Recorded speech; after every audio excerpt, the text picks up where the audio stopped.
Okay. Flashback to the 1980s.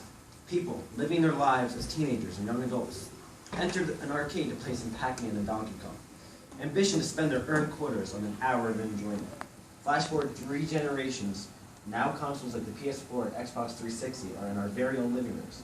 And the views from those 80 teens, now your parents, look at these newer games as pure examples on why society has become much more violent. With virtual realities, such as Grand Theft Auto, and violent-sounding games, such as Left 4 Dead, at our fingertips, many people are arguing that these games should not exist. They say that most of the violence you might witness on the streets today are coming from people influenced by these games. Violence in today's society is not directly coming from these games. People can be and are influenced from these games, sure, but there's no reason to say that they are the direct cause. I'm here today to persuade you to have a different viewpoint of violent video games, as well as anything that we prejudge before actually experiencing. Before stepping back and viewing the full picture, we judge it by one flaw and one mistake, and use that flaw to say exaggerated negativity towards it. Elizabeth Happelbeck, in an interview with Fox and Friends in 2013, says, "One thing that happens often in situations is that we start to spread blame on where it possibly doesn't belong. I completely agree. We often tend to put blame on things that younger people or things that older people consider different or not understandable. In the past 30 years, video games have integrated their way to many households of children and teenagers alike. Many choose to play several hours at one time, while others play in moderation. At the same time, violent crimes are occurring all throughout the world. With both happening frequently and somewhat simultaneously, people are arriving at the conclusion that games are the cause. This is a problem that not only involves video games, but that has been repeated throughout history in many different ways in many different forms. This is the idea of adults, or older people, disliking the new or different. This difference, harmful or peaceful, will be considered hateful, simply because it's not something that's understandable. As I previously stated, this has happened throughout history, with things including religion and even racism. For example, when you're all in a math class, and you're struggling with a difficult equation, and you don't understand it, what do you generally do? The obvious answer is that you begin to hate it. You say things like, "This is stupid," and "This is useless." The same scenario is involved with people's view on video games. We aren't approving of change, and we aren't approving of difference. And with people enjoying video games, non-violence activists are growing really concerned. Many parents and adults who claim video games are the downfall of society don't understand why people play these games. This is just an example of how our brains organize things. We see things that we don't understand, and because it's new and what the younger generation appreciates, and like I said, because we don't understand it, we hate on it. We don't understand something, we immediately consider it bad.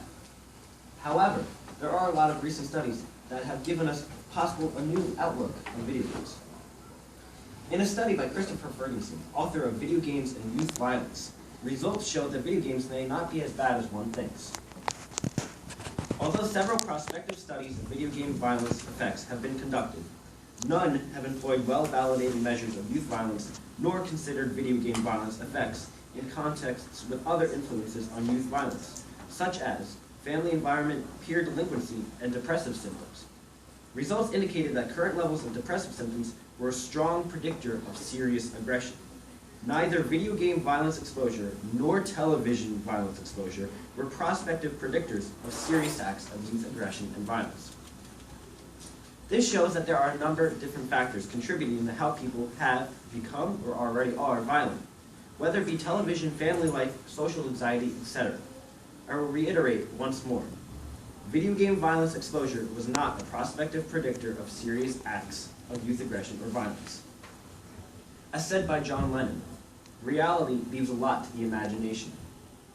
Everything we experience, everything our senses pick up, all add to what we imagine. We can imagine anything our minds want us to. So when we experiencing these violent things, it can leave an impact, yes.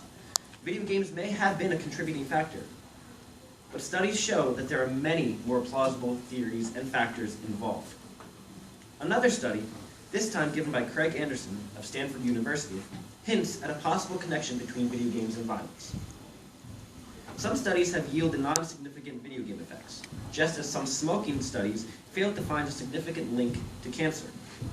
But when one combines all relevant empirical studies, 5 separate effects emerge with considerable consistency. Violent video games are significantly associated with increased aggressive behavior, thoughts, and affect. The fact that these aggressive behaviors occur in natural environments does not make them normal play behavior. However, the fact is that video games affect only a small fraction of people.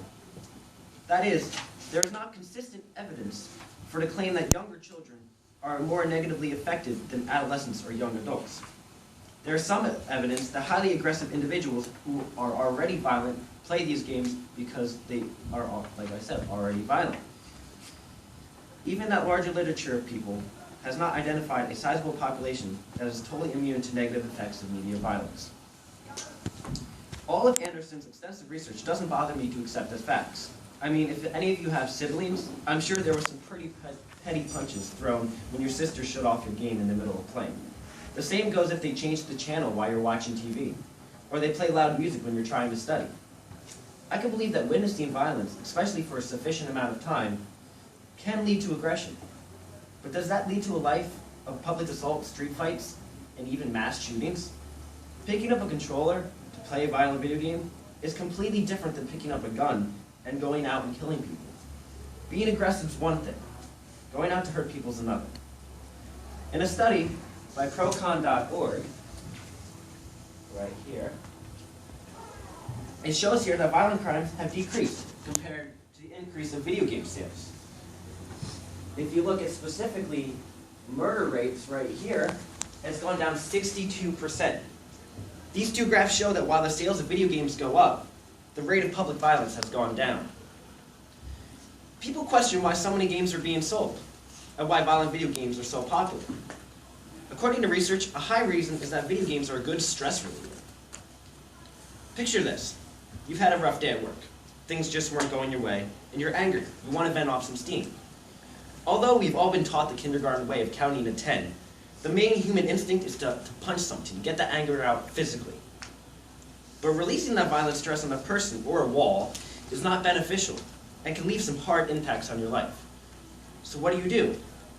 I tell you, you enter a virtual world where you can release that stress on fictitious people that don't actually exist.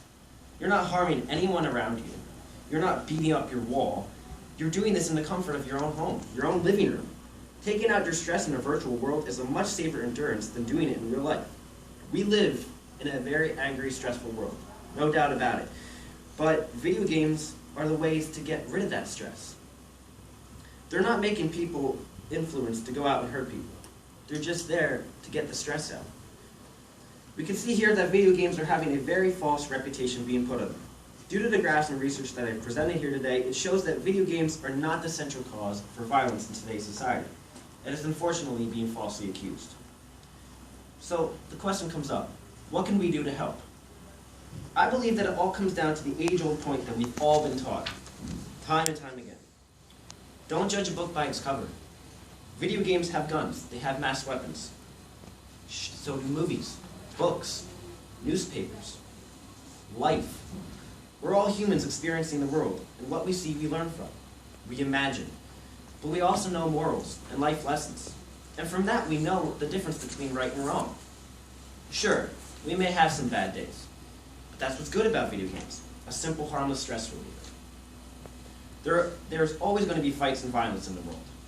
That's just history. War after war, disagreement after disagreement, presidential debate after presidential debate. Video games can indeed cause some aggression. But if we look at the graphs, sales are going up while the violence is going down. As Ferguson said previously, either video game violence exposure nor television violence exposure were prospective predictors of serious acts of youth aggression or violence. There's so many factors involved. Video games are not the sole answer, which everyone is making out to be.